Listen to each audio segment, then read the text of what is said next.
Paris, 15 mars 2026, 18h45. Dans le calme apparent du palais présidentiel, Emmanuel Macron repose le combiné avec une main tremblante. Son teint blême ne laisse aucun doute. Sébastien Lecornu, pilier de Matignon depuis 1 an et demi, vient de claquer la porte. Une claque brutale sans retour possible. En un éclair, le chef de l'État glisse d'un semblant de contrôle à une crise sans précédent, peut-être la plus périlleuse de tout son second quinquennat. Ce qu'il ne soupçonne pas encore, c'est que les heures à venir ne seront pas simplement éprouvantes, elles révéleront crûment l'étendue de son attachement au Premier ministre. Ce qui aurait dû être une transition maîtrisée se métamorphosera en un effondrement politique total. « Il ne va quand même pas m'abandonner comme ça », soufflait Macron, les pas nerveux martelant le parquet de son bureau. Il s'accrochait encore à l'idée que tout cela n'était qu'un coup monté, un simple jeu de pression pour obtenir plus d'influence. Une tactique, rien de plus, mais la voix froide, ferme, presque détachée de Lecornu au téléphone avait balayé ses illusions, le rideau était tombé sans rappel possible. Et dehors, la machine médiatique s'emballait déjà. BFM TV, jamais en retard d'un scoop, dégainait une alerte en rouge vif. Sébastien Lecornu quitte Matignon. L'info se répandait à la vitesse d'un tweet viral et la classe politique groggy tentait de comprendre comment l'un des piliers du gouvernement venait de s'effondrer. À l'Élysée, l'alerte était maximale. Alexis Kohler, bras droit de toujours, déclenchait illico une réunion de crise. 10 conseillers réunis en cercle fermé, visage tendu. « On a 2 jours tout au plus avant que ça explose », lâchait-il le ton grave comme s'il annonçait une tempête imminente. Pendant ce temps, le président, téléphone greffé à l'oreille, s'activait déjà. Il fallait trouver un successeur et vite. Mais remplacer Lecornu, ce n'était pas cocher un nom sur une liste. C'était tenter de colmater une brèche avec du vent. Tenter Édouard Philippe. La consigne était tombée sèche sans hésitation. Dans l'esprit de Macron, il n'y avait pas de profil plus évident que celui de l'ex-premier ministre devenu maire du Havre. Un homme de poigne respecté à gauche comme à droite, capable de rallier les troupes sans trop hausser la voix. À 19h30 tapante, la ligne sonne. Philippe décroche, voix posée, ton mesuré. Emmanuel, j'ai vu passer l'info. Vraiment navré pour Sébastien. Mais le président, lui, n'a plus de temps pour les politesses. Il attaque droit au but, presque suppliant. « Édouard, j'ai besoin de vous. Le pays a besoin de vous. » Un silence, puis la gifle. « Monsieur le Président, ma vie est au Havre. Je vous souhaite bon courage, mais ce ne sera pas moi. » Et voilà. Premier échec. Pas même le temps de digérer que Macron enchaîne déjà refusant de laisser l'impasse s'installer. Bruno Le Maire, alors, lui aussi coche toutes les cases solides sérieux reconnues sur la scène internationale. Problème, il est à Bruxelles en plein sommet européen. Pas grave, le président compose son numéro personnel. Bruno, rentrez, c'est urgent, j'ai quelque chose de grand à vous proposer. Encore une fin de non-recevoir. Emmanuel, vous avez ma fidélité, mais Matignon, ce n'est pas ma voix. Je suis bien mieux à Bercy. Bruno Le Maire venait de refermer sans fracas, mais avec fermeté la porte, qu'on venait à peine de lui entr'ouvrir. Dans les couloirs feutrés de l'Élysée, la tension montait d'un cran. Si même ceux qui nous sont les plus loyaux déclinent alors, qui bon sang osera dire oui, lâcha un conseiller l'œil hagard, la panique commençait à percer les murs dorés. 20h30. Nouveau pari, nouvelle cible, Gérald Darmanin, le ministre de l'Intérieur qui n'a jamais caché ses rêves d'accéder à Matignon, semblait être une carte prometteuse. Il était alors en pleine réunion préfectorale à Lille lorsque l'appel tant attendu s'afficha sur son écran. Monsieur le Président, c'est un immense honneur, mais je vous demande 24 heures pour y réfléchir. C'est un engagement de toute une vie. Pas un non, mais pas le oui salvateur que Macron espérait. Encore une fois, la réponse échappait à ses doigts. L'impression d'un pouvoir qui se fissurait lentement, inexorablement, devenait de plus en plus palpable. Les chaînes d'infos en continu tournaient en boucle sur le même feuilleton, la France sans Premier ministre, Macron à genoux, et une crise politique qui s'éternisait comme une série sans fin. Emmanuel Macron face au plus grand défi de sa carrière, claironné sur les bandeaux. Qui osera succéder à l'incontournable Lecornu, spéculaient les experts sur les plateaux comme s'il commentait la finale d'un championnat. Pendant ce temps, à l'Élysée, le président visiblement à bout scrutait frénétiquement sa liste de noms comme un joueur de poker en manque d'as, Elisabeth Borne trop marquée par les revers passés, Gabriel Attal pas assez mûr, trop vert politiquement, Marlène Schiappa. Hors de question, pas dans cette conjoncture explosive. 21h30, Nouveau coup de fil, cette fois à François Bayrou, figure tutélaire du MoDem et vétéran de la Macronie. Un allié de longue date, respecté, expérimenté, toujours dans l'ombre mais jamais très loin. « François, j'ai besoin de vous. » La réponse fut douce mais ferme. « Emmanuel, vous connaissez ma loyauté, mais à mon âge, Matignon, c'est une montagne. Et mes électeurs à Pau ne comprendraient pas. » Encore un espoir qui s'effondre lentement mais sûrement. Troisième non consécutif. La tension montait comme une eau qui déborde, il était presque 22 heures et toujours aucun nom pour remplacer le cornu. L'Élysée, pourtant habitué aux nuits longues, n'avait rien vu venir d'aussi verrouillé. C'est alors qu'Alexis Kohler, visage crispé, osa suggérer ce que personne ne voulait vraiment envisager. « Monsieur le Président, peut-être faut-il sortir des sentiers battus. Un profil moins politique.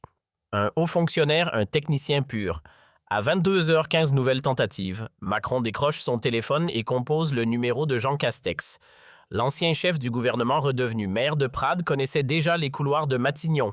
« Jean, la République a besoin de votre sang-froid. » Mais la réponse fut un mur. « Emmanuel, j'ai déjà tout donné là-bas. Ma famille en a souffert. Je ne remonterai pas sur ce ring. » Quatrième échec. Cette fois, les regards dans les couloirs de l'Élysée étaient plus qu'inquiets, ils étaient paniqués. Et si au final, il n'y avait tout simplement personne, murmurait un conseiller presque à voix basse, comme si dire l'impensable allait l'empirer. Acculé, Macron jouait son avant-dernière carte. Il appelait Michel Barnier, l'ex-négociateur du Brexit, un vieux sage de la droite modérée, figure respectable et potentielle passerelle vers l'opposition. Michel, le pays traverse une tempête. Vous avez l'expérience internationale, la stature, mais l'homme d'État refusait l'appât poli mais ferme. Monsieur le Président, je suis touché, mais ce rôle n'est plus de mon âge, et mes camarades républicains ne verraient pas cela d'un bon œil. Cinquième refus. L'horloge filait vers 23 heures et toujours aucun Premier ministre à l'horizon.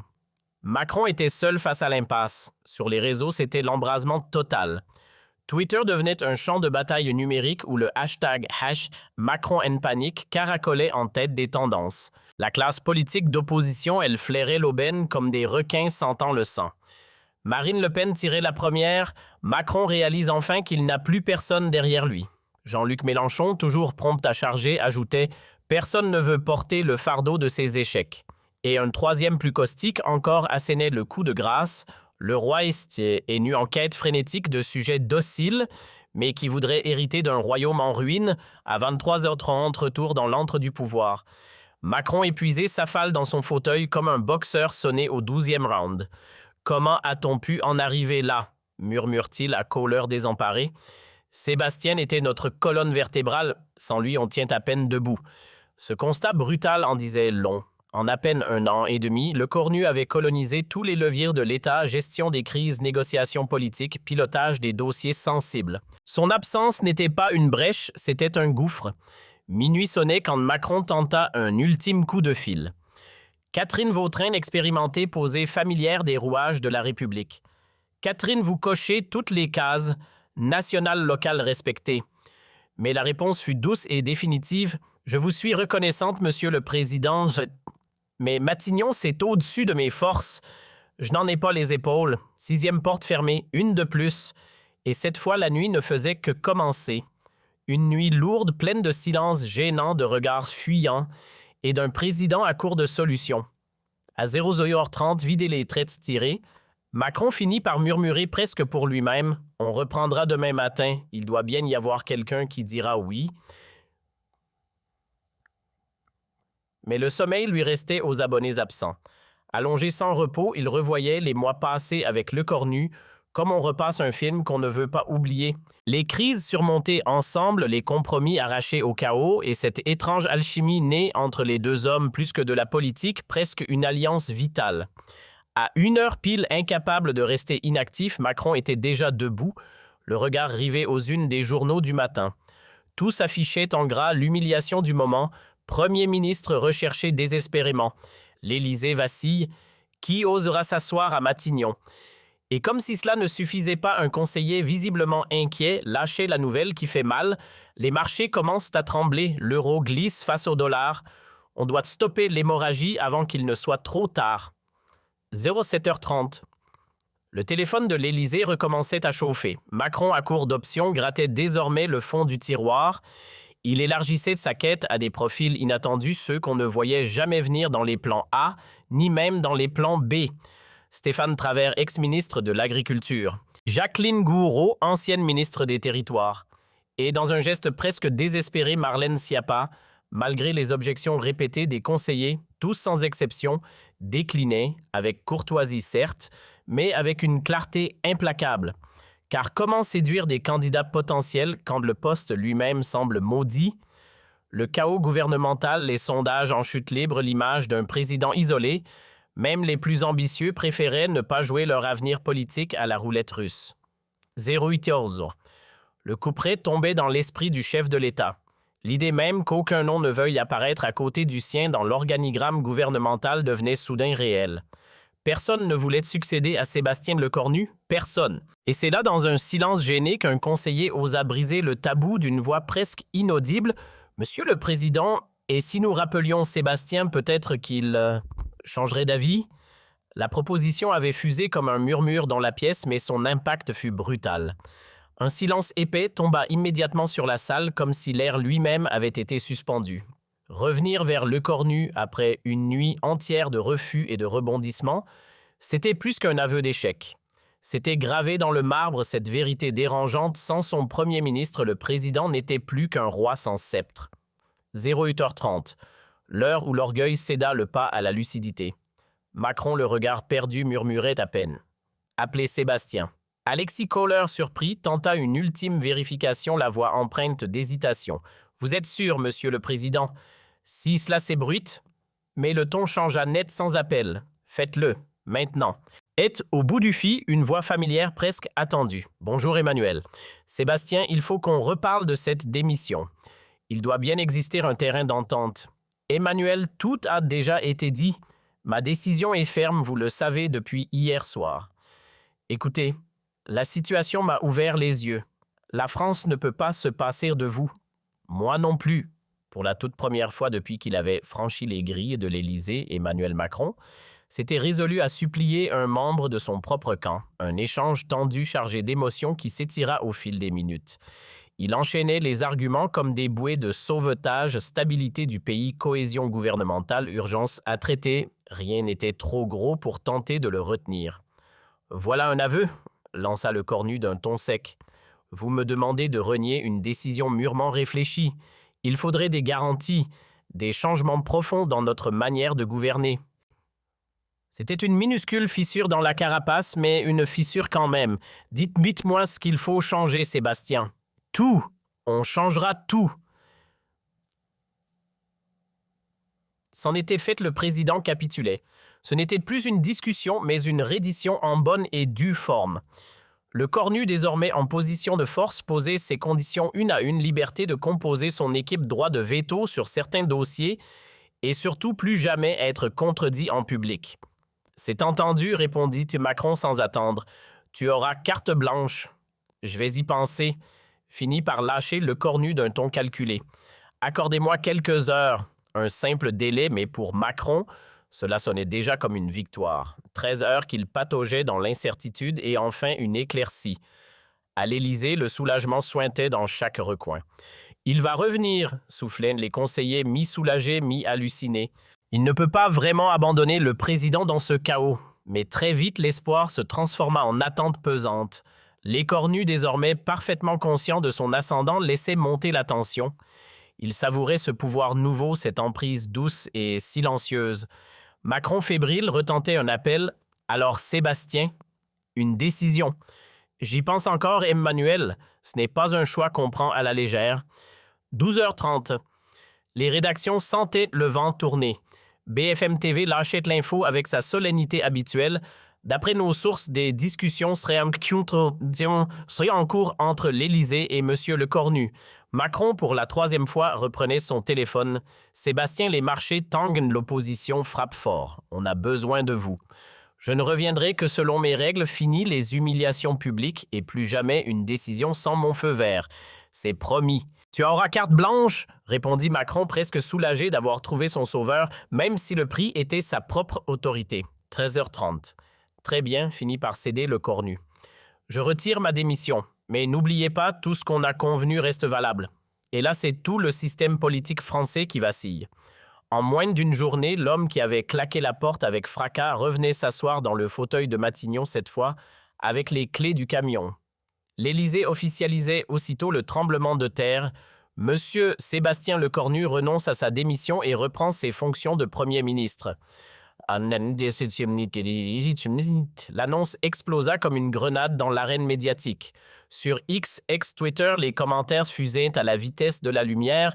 Macron a jeté l'éponge, jubilaient les partis d'opposition. Il aura fallu 24 heures pour réaliser que sans Lecornu, il n'est rien. 14h30. L'Élysée improvisait un point presse dans une ambiance presque crépusculaire. Macron, visiblement secoué, tentait de reprendre la main devant les caméras. Il parlait bas lentement comme s'il cherchait ses mots. La situation a évolué. Lâchait-il sans réelle conviction. Monsieur Lecornu a généreusement accepté de poursuivre sa mission pour le bien de la République. Les journalistes affamés de vérité dégainaient les questions comme des lames, sans détour, sans pitié. Monsieur le Président, avez-vous été humilié par votre propre Premier ministre? Comment se fait-il qu'aucun nom de poids n'ait voulu prendre sa place? Macron, le regard fuyant, se raccrochait à la seule formule qu'il lui restait. La politique, c'est composer avec le réel. Et nous avons fait le choix le plus raisonnable pour la France. À l'Assemblée nationale, les murmures étaient plus bruyants que les discours officiels. Les députés sidérés se lançaient des regards complices. Il vient d'avouer sans le dire qu'il n'a plus les commandes, glissa un élu de l'opposition.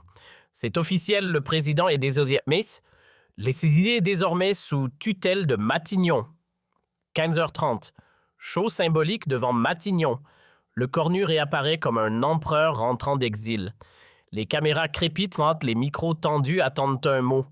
Il ne dit rien. Il sourit, respire la victoire, salue calmement comme s'il avait tout planifié. Son silence plus percutant qu'un discours à la nation. Dans son bureau, ambiance plus détendue, les collaborateurs l'accueillent comme un général après la bataille. Monsieur le Premier ministre plaisanta l'un d'eux, vous venez de donner une masterclass de domination au chef de l'État. 16h30. Premier conseil des ministres depuis le chaos. L'air vibrait d'une tension étrange. Macron, fidèle à son masque présidentiel, faisait semblant que tout était sous contrôle. Mais dans la pièce, personne n'était dupe. L'ordre établi avait basculé. Lecornu n'était plus un simple Premier ministre, il était devenu l'élément clé, le pivot, sans lequel tout s'effondre. Et les analyses politiques aussi rapides que tranchantes commençaient à tomber comme la pluie. Macron a laissé filer son autorité comme du sable entre les doigts, écrivait un éditorialiste du Figaro. En une seule journée, il a prouvé qu'il ne savait plus gouverner sans Lecornu. 17h30. L'opposition, elle se frottait déjà les mains. Macron est politiquement mort, lançait Marine Le Pen le ton tranchant. Ce président n'en est plus un, c'est une marionnette, enchaînait-elle. Jean-Luc Mélenchon lui appuyait là où ça fait mal. Cette crise, c'est le miroir du macronisme, un chef sans armée, un roi sans cour, un homme seul noyé dans sa propre bulle. Les sondages flash confirmaient la débâcle, la cote de confiance d'Emmanuel Macron dégringolait en flèche. Celle de Lecornu, à l'inverse, montait comme une fusée. Ironie absolue. 18h30. Dans le huis clos de l'Élysée, Macron retrouvait ses fidèles pour un bilan amer. On a évité le naufrage, essayait de tempérer Alexis Kohler. Sébastien est de retour. Le gouvernement tient debout. Mais Macron, visiblement marqué, lâchait d'un ton chargé de frustration. J'ai passé 24 heures à supplier mes anciens ministres. Tous m'ont tourné le dos. Et j'ai dû supplier Sébastien à genoux. C'est la pire humiliation que j'ai jamais vécue. Peu à peu, les effets secondaires de cette crise hors norme prenaient une forme. Lecornu, désormais confortablement assis au sommet de la hiérarchie, commençait à remodeler la machine gouvernementale selon ses propres règles. Dorénavant, annonçait-il d'un ton tranquille à ses équipes, toute décision majeure devra transiter par Matignon. L'Élysée devra nous consulter avant chaque annonce capitale. Un séisme institutionnel silencieux venait de se produire. Sans tambour ni trompette, le Premier ministre s'emparait des commandes. Le pouvoir avait changé d'adresse. 19h30, Macron, autrefois maître du tempo, découvrait avec un goût amer qu'il ne dirigeait plus la partition. Un appel de Le Cornu presque paternaliste. « Emmanuel, j'ai vu que vous envisagez de dévoiler la réforme des retraites demain. Il faudrait qu'on en parle ensemble avant. » Le chef de l'État devait désormais obtenir l'aval de son numéro 2 avant de s'exprimer publiquement. Une inversion des rôles digne d'une série politique. Les rédactions, elles, se déchaînaient. Les éditorialistes décortiquaient la situation avec jubilation. Ce que vient de faire Le Cornu, c'est ni plus ni moins qu'un coup d'État. Constitutionnel, lâchait un spécialiste des institutions à moitié admiratif, à moitié alarmé. 20h30, l'humiliation d'Emmanuel Macron atteignait son paroxysme. En à peine une journée, il était passé de président omnipotent à pantin institutionnel. Le Cornu tenait les ficelles, et le palais présidentiel désormais n'était plus qu'un théâtre.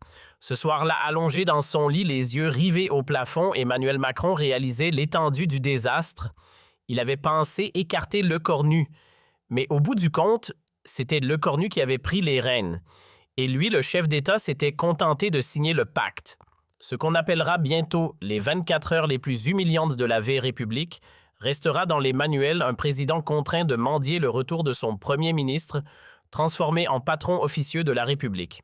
3 mois passèrent, mais la gifle ne s'effaça pas. L'Élysée avait perdu la télécommande, c'est Matignon qui décidait de la chaîne à regarder. Sébastien Le Cornu, désormais figure centrale, tranchait seul sur les sujets qui comptaient. « C'est lui le capitaine Macron et c'est juste le porte-drapeau », lâchait un député goguenard. La phrase fit le tour des plateaux et devint le résumé brutal mais lucide d'une inversion des rôles. 6 mois plus tard, sur la scène feutrée d'un sommet européen, la dégringolade était flagrante. Macron, il n'a plus les manettes, glissait un chef d'État étranger avec un sourire en coin. Si tu veux bouger la France, c'est Le Cornu qu'il faut appeler. Ce quart de journée d'humiliation intense allait laisser une empreinte indélébile sur Emmanuel Macron. En l'espace de 24 heures, le chef de l'État avait perdu la main, tandis que Sébastien Le Cornu lui s'imposait comme le nouvel homme fort de la République. Et à travers cette crise, c'est toute la fragilité de la vieille République qui éclatait au grand jour, un système dans lequel un président peut régner sans gouverner et un premier ministre renverser les rapports de force en un simple « non ». Cette séquence restera gravée comme une rupture historique. L'instant où le pouvoir changea de camp sans un vote, sans une révolution, sans un discours. Le moment où un président comprit qu'il ne contrôlait plus rien et où son premier ministre découvrit qu'il pouvait tout exiger. S'il choisissait juste le bon timing pour claquer la porte, une capitulation en direct en moins d'une journée. 12 mois plus tard, le fantôme de cet épisode planait encore au-dessus de l'Élysée.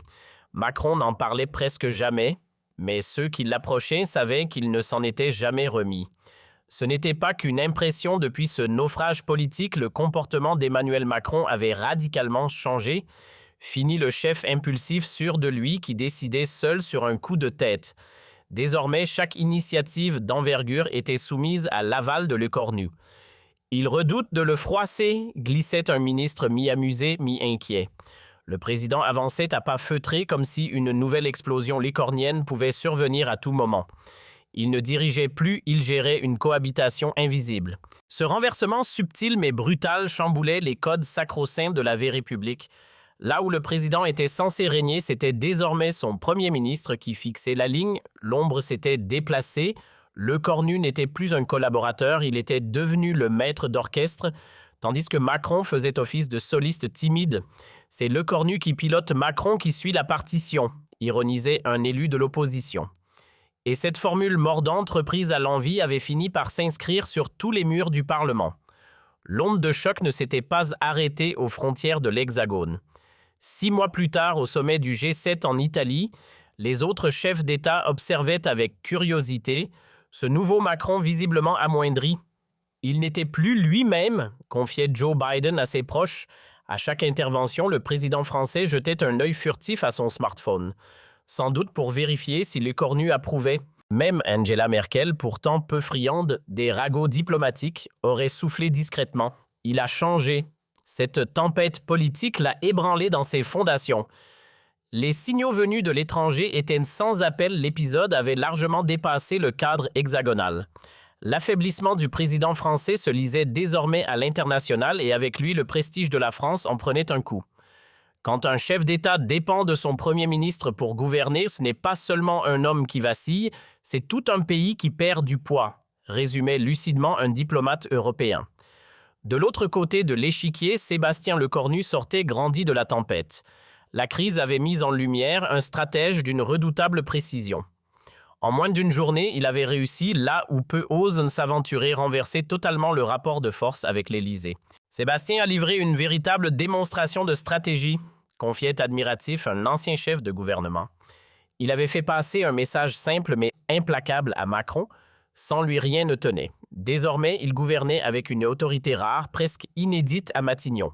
Cette montée en puissance ne restait pas théorique, elle se matérialisait chaque jour dans le fonctionnement de l'État. Les dossiers sensibles, les arbitrages majeurs, tout transitait désormais par Matignon. L'Élysée, relégué à un rôle secondaire, se contentait d'entériner. Les décisions se construisent ici, puis on les envoie à l'Élysée pour signature, expliquait sans détour un proche de Lecornu. Dans les faits, l'aval présidentiel n'était plus qu'une formalité administrative. Quand les rôles s'inversent au sommet de l'État, les juristes s'alarment. Certains y voient déjà une dérive institutionnelle, une fissure dans les fondations de la V République. Dominique Rousseau, professeur de droit, sonnait l'alerte. Ce n'est plus une cohabitation, c'est un glissement de plaques tectoniques. Le chef du gouvernement agit désormais en commandant suprême. Mais du côté de Lecornu, ce changement de paradigme n'était pas un problème, c'était une opportunité en or. Fort de sa légitimité acquise à la dure, il traçait désormais la route sans le moindre contre-pouvoir à l'Élysée. Sébastien a très vite compris que Macron avait perdu ses crocs, glissait un analyste politique. Et il gouverne à présent sans laisse ni collier, libre comme jamais. Cette liberté nouvelle, il ne s'en privait pas. Qu'il s'agisse de politique intérieure, de fiscalité, d'affaires sociales ou de relations internationales, c'est Lecornu qui appuyait sur les boutons. Macron lui suivait la cadence. La scène la plus marquante, la réforme des retraites à l'automne 2020. Le président voulait reculer l'âge à 65 ans. Lecornu lui misait sur 64. C'est ce chiffre qui sortira du chapeau. Un journaliste s'amusait. Le matin, Macron disait 65. L'après-midi, il annonçait 64. Entre les deux, devinez qui a passé un coup de fil. Une anecdote révélatrice qui cristallisait à elle seule la mutation du pouvoir. Lecornu dictait. Macron s'adaptait. Et bien entendu, l'opposition se régalait. Marine Le Pen frappait fort. Le président n'est plus qu'un pantin, le fil est tenu depuis Matignon. Jean-Luc Mélenchon, toujours prêt à dégainer une formule, on nous avait promis un président jupitérien. On se retrouve avec un régime bicéphale, mais une seule tête pense vraiment. Jamais des flèches lancées par l'opposition n'avaient autant touché la cible. Macron n'arrivait plus à jouer le rôle du président tel que le prévoit la V République. Un chroniqueur lâchait une formule assassine. Emmanuel est atteint du syndrome de Stockholm politique. Il est accro à l'homme qui l'a humilié. Et ce n'était pas qu'une image. Cette soumission psychologique transparaissait à chaque grande messe républicaine, à chaque allocution officielle. Il ne décidait plus. Il demandait l'autorisation. Lors des vœux présidentiels de 2027, la scène était surréaliste. Jusqu'au dernier moment, le texte passait entre les mains du Premier ministre. Le discours a été peaufiné par Matignon, glissait un conseiller presque gêné. Emmanuel Macron ne prononçait plus un mot sans que Sébastien n'ait validé chaque virgule. Le comble d'un régime présidentiel, un président élu au suffrage universel dépendant d'un chef de gouvernement nommé. C'est du jamais vu dans nos annales républicaines, affirmait l'historien Jean Gary, visiblement abasourdi. Et cette emprise ne s'arrêtait pas aux grandes décisions. Elle s'immisçait jusque dans les recoins les plus triviaux du pouvoir. Qui rédigeait la liste des invités pour les dîners d'État Lecornu? Qui décidait de l'agenda présidentiel Lecornu?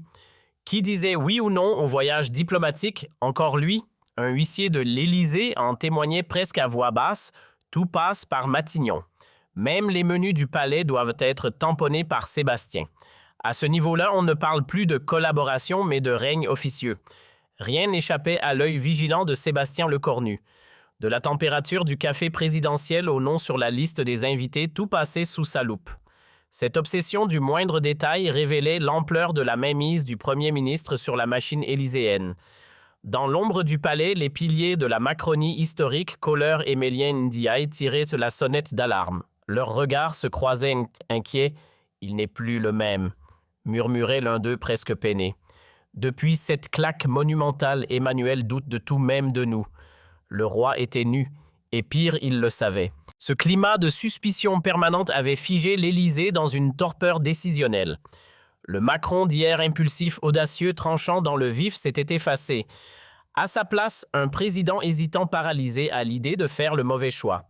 Avant, il fonçait.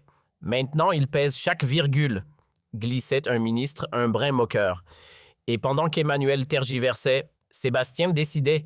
Le temps politique n'est pas un luxe, celui qui va plus vite gagne. Et Lecornu, lui, courait. Sébastien a compris une vérité que beaucoup oublient de gouverner, c'est décider vite, confiait l'un de ses stratèges. Pendant que l'Élysée organise une réunion pour réfléchir, Matignon signe les décrets. Cette philosophie de l'action immédiate tombait à pic dans un pays lassé des débats sans fin. Lecornu offrait de la clarté, de la rapidité, presque un soulagement. Les chiffres ne mentaient jamais. Et cette fois, il criait la vérité. Dans les sondages, Lecornu écrasait littéralement Macron. 67% des Français estimaient que le Premier ministre prenait de meilleures décisions plus vite et plus efficacement que son patron officiel à l'Élysée. Un désaveu non, une gifle statistique. Du jamais vu sous la Ve République, s'étranglait un sondeur, jamais un Premier ministre n'avait volé la vedette à un président de cette manière, ni inversé avec autant de brutalité les codes de la hiérarchie républicaine. Et comme toujours en politique, la popularité nourrit les ambitions. Plus les chiffres grimpaient, plus les rumeurs enflaient. Lecornu candidat en 2027, l'idée n'était plus taboue, elle était dans toutes les bouches. Même dans le scénario où Macron oserait briguer un nouveau mandat, son chemin serait semé d'embûches. Car comment justifier une nouvelle candidature quand votre propre Premier ministre vous surpasse sur tous les plans à l'Élysée? Cette éventualité glaçait les sangs. Ce serait la double peine, perdre le pouvoir et le céder à celui qui vous a mis en échec pendant 5 ans. Dans l'entourage présidentiel, le doute n'existait plus. Emmanuel vit dans la crainte qu'un jour Sébastien se lance, avouait un conseiller. Et il avait de quoi trembler. Car Lecornu avait toutes les cartes en main, la popularité des foules, la maîtrise des dossiers, un réseau solide et surtout, cette aura d'efficacité qui contrastait cruellement avec le flou de la Macronie. Lecornu, c'est le sérieux là où Macron évoque l'impro, tranchait un politologue. S'il fallait voter demain, le match serait plié avant même d'avoir commencé. Ce que beaucoup de commentateurs voyaient comme une crise passagère s'était en réalité transformé en renversement de pouvoir en règle. 2 ans après, le constat était limpide, Emmanuel Macron n'était plus qu'une figure décorative. Le véritable pilote de la République s'appelait Sébastien Lecornu. Et sous leurs yeux, la Ve République entamait un chapitre totalement inédit, celui d'un président désarmé et d'un Premier ministre en empereur non couronné. Ce n'était pas seulement un affrontement entre 2 hommes, c'était une révolution silencieuse. Le chef de l'État, pourtant élu au suffrage universel, s'était retrouvé en position de faiblesse face à un collaborateur nommé. Et ce dernier, en osant dire non au bon moment, avait compris qu'il pouvait tout obtenir. Une leçon de pouvoir brut gravée désormais dans les annales républicaines. Il voulait incarner l'autorité. Il a fini par l'abandonner. Lecornu, lui, n'avait jamais ambitionné de gouverner seul, et pourtant le voilà seul maître à bord. En l'espace d'une journée, les rôles avaient été inversés et la hiérarchie institutionnelle redessinée. Démonstration éclatante qu'en démocratie, celui qui tient les rênes n'est pas toujours celui qu'on élit, mais celui qui sait les saisir au bon moment.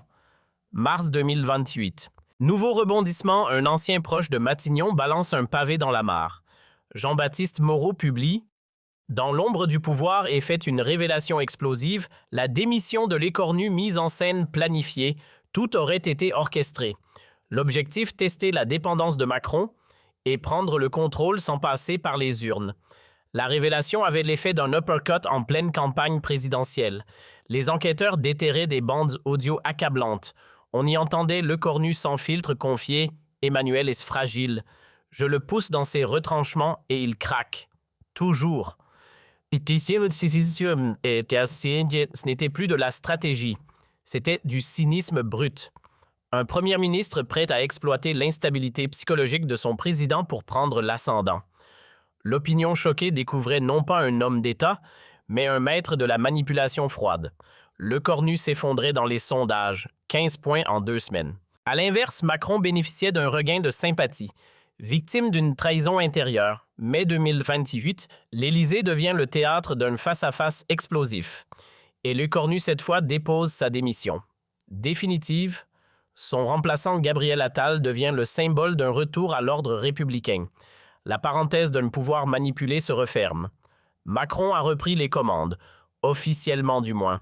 Mais ceux qui l'entourent constatent qu'il n'est plus le même. Depuis cette trahison, il ne fait plus confiance à personne, glisse un conseiller. Il sait désormais qu'un allié peut se transformer en rival et qu'au sommet de l'État, on est toujours seul. Disparu des plateaux, retiré dans son coin de Normandie, plus de déclarations. Silence radio. Il paye aujourd'hui le prix de ses manœuvres passées, note un analyste. De l'homme fort du régime, il ne reste qu'un exilé politique sans parole, sans relais, sans avenir. Cette affaire restera comme une démonstration magistrale de manipulation portée à son paroxysme. Elle montre comment un homme peut contrôler l'État sans en avoir le titre, mais aussi comment cette conquête illégitime finit par se retourner contre lui, car dans une démocratie, la tromperie peut gagner du temps. Mais jamais l'histoire, et quand la vérité surgit, elle écrase tout sur son passage. Un cas d'école, un rappel brutal qu'en République, l'art de la ruse a ses limites, et qu'à la fin, la démocratie reprend toujours ses droits.